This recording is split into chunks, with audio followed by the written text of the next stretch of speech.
د ګاونډیانو هم په لږه ګزاره نه کیږي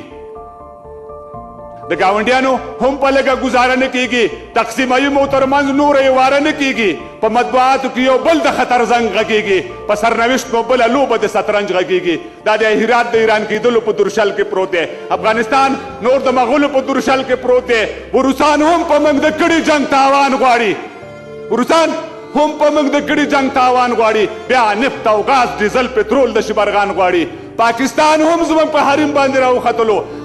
پاکستان هم زموږ په حریم باندې راوختلو په سپین سترګۍ د ګوي سیم باندې راوختلو او په دې میراث وطن کې سر او نه خنجر پاتې دی نه قلمرو لري او نه پکې څوک نه پاتې دی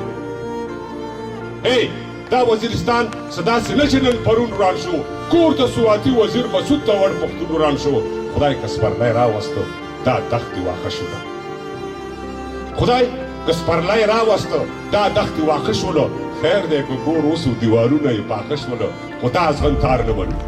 خو دا ازغنتار نه منو دا موږ سره کبر دی هغه د تاریخ جبر دا د تاریخ جبر دی چا ویل چې نه منو موږ صلحوال نه منو موږ خو د لوی افغانستان تر څنګ دیوال نه منو موږ خپل حق اخلو که هر پل په غرغرو خطر وي چې لویشته ځمکه مو د چا د پښو لاندې